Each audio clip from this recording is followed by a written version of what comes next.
The engines of the airplane hummed as the luxurious first-class cabin began to fill with passengers. Ben Affleck, a familiar face in Hollywood, had boarded the flight with a sense of anticipation. It wasn't a regular flight for him. This time, it was a chance to disconnect, to leave the hustle of the film industry behind for a while. Ben had long been accustomed to the lavishness of first class, the wide seats that stretched out like personal lounges, the attentive flight attendants, and the peace that came with being in the most private part of the plane. But today, something felt different. Maybe it was the weight of recent events that had caused him to reevaluate his place in the world. The past few months had been filled with pressure, stress from the ever-present paparazzi, and some personal struggles that made even the luxury of first class feel hollow at times. He gazed out the window as the plane taxied on the runway. The clouds outside looked like thick cotton, floating in the endless sky. It was a welcome sight, a calm before what he knew would be another storm in the media. But for now, he was free. He had a rare opportunity to just be Ben, the man behind the actor. As he settled into his seat, preparing to relax, the sound of footsteps echoed down the aisle. Ben turned slightly, his gaze landing on a man who had entered the cabin. It was Clint Eastwood. The man, now in his 90s, still carried the air of a living legend. His features were worn with age, yet his presence was unmistakable. Clint Eastwood, the director who had reshaped Hollywood's landscape, the actor who had defined iconic roles like The Man with No Name and Dirty Harry, was walking down the aisle with a quiet confidence that was undeniable. Ben blinked, momentarily stunned. He had admired Clint Eastwood for as long as he could remember.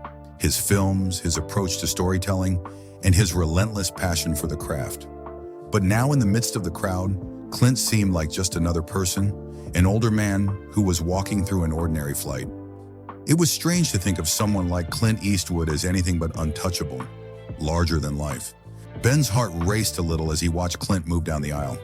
There was a sense of reverence in the air. People barely noticed him as he walked past the rows of first-class seats. His eyes briefly scanned the area, searching for his seat. Ben couldn't shake the thought that Clint, despite his fame and legacy, looked slightly out of place in this modern, upscale setting. Ben's thoughts were interrupted when Clint stopped near his seat. He stood there for a moment, shifting his weight, clearly uncertain.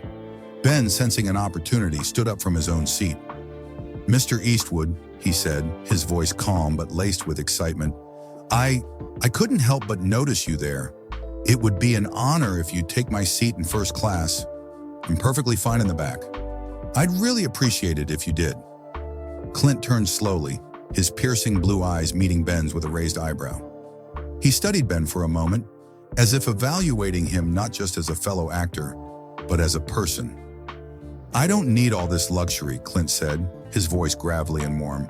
"First class isn't something I usually seek out." Ben smiled, a little taken aback by the modesty in Clint's voice. "I know, but if anyone deserves a bit of comfort, it's you. Your legacy in this industry, it's something I've always respected. Please take it, I insist." Clint paused again, seeming to consider the offer. "I'm not one for extravagance, but I guess I could use a little peace for this flight," Clint said, his voice tinged with amusement. "All right, I'll take you up on it." Ben led Clint to the first-class seat, where the legendary director settled down with a small nod of gratitude. As Clint made himself comfortable, Ben moved to the back of the plane, feeling a strange mix of satisfaction and nervousness. He had just given up his first-class seat for someone who had not only shaped the industry, but had also influenced him on a personal level. As the plane soared higher into the sky, Ben couldn't help but glance at Clint from across the aisle. The man was older, no doubt.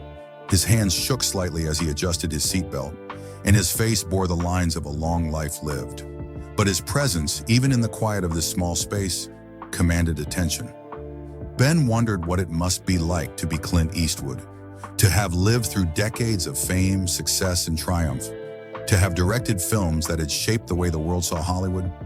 But Clint, in his quiet demeanor, seemed content to simply exist in the moment, away from the attention, the media, and the pressure of being Clint Eastwood. As the hours passed, the plane began to settle into its cruising altitude.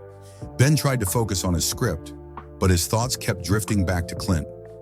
Finally, after some time, Clint spoke. You know, Clint said, breaking the silence, I've never been a fan of first class. It's not about the comfort, it's about the feeling of separation. The rest of the world is out there, in economy. I've always been one for the people. Ben looked over, surprised by the openness in Clint's voice. I never thought about it that way, Ben said, leaning in slightly. But I guess you're right. I've always been in this bubble, the limelight, and it can feel isolating sometimes. Clint nodded thoughtfully. That's the thing with fame. It can get you places, but it doesn't always keep you grounded. You have to stay connected to the world. Otherwise, you lose sight of what really matters. Ben considered this, his mind spinning. He had spent his career chasing success, but Clint's words resonated with him. The disconnect, the isolation. He'd never been able to put it into words before, but now Clint had done it for him. As the flight continued, the two men began to open up to each other. What started as an exchange about the film industry quickly morphed into deeper discussions about life, legacy, and purpose. Clint shared stories from his early days in Hollywood, about the struggles he faced as a young actor and the challenges of becoming a director. Ben listened intently, learning more about the man behind the iconic films. There was wisdom in Clint's words, a kind of quiet strength that Ben hadn't expected but deeply appreciated. At some point, Clint shifted the conversation. You know, Ben, he said, you've got something special. You've got a gift. But sometimes the real challenge isn't using that gift. It's figuring out what to do with it. Ben wasn't sure how to respond. He had always known his potential, but Clint's words made him question if he was living up to it. Was he truly using his career for something meaningful? Was it about just making money, or was there more to it?